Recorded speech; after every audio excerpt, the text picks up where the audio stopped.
पूर्वी एक 10 लोकांना नोटीस आलं होतं, 272 पैकी 10 लोकांना नोटीस देण्यात आलं होतं. त्याप्रमाणे आम्ही या ठिकाणी उपस्थित झालेलो आहोत. आता आम्ही थोड्याच वेळात या ठिकाणी जबाब देणार आहोत. आमचा जो काही जबाब आहे तो लेखी स्वरूपात आम्ही या ठिकाणी देणार आहोत. तुमच्याकडनं जमिनी कधी घेण्यात आल्या होत्या, काही तारीख माहिती आहे तुम्हाला? 2006-07च्या वेळेस त्यांनी कुळमुक्तार पत्र घेतलं होतं शीतल तेजवानी यांनी, आणि ते आमच्या लोकांचा त्यावेळेस अशिक्षितपणाचा अडाणीपणाचा फायदा घेऊन त्यांनी त्या ठिकाणी त्यावेळेस ते घेतलं होतं. कारण काय सांगितलं होतं? आणि जे कारण त्यांनी असं सांगितलं होतं की आम्हाला आमची जी जमीन आहे ती शासनाने त्या ठिकाणी जमा करून घेतली होती. 1955ला वचन खालचा करून त्या ठिकाणी शासन दरबारी जी जमा करून घेतली होती ती जमीन आम्ही तुम्हाला परत मिळवून देऊ असं सांगून त्यांनी त्या ठिकाणी आमच्याकडून मीडिया कंपनीसोबत त्यांनी व्यवहार केलेला आहे.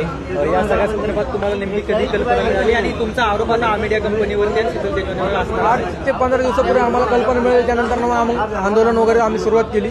आम्हाला जसं ते न्यूजद्वारे कळलं की अशा प्रकारचा गैरव्यवहार झालाय, त्यानुसार मग आम्ही पुढे कारवाई सुरू केली. दबावामध्ये पार्थ पवारांचं नाव तुम्ही घेणार आहात का? हो, 100% घेणार.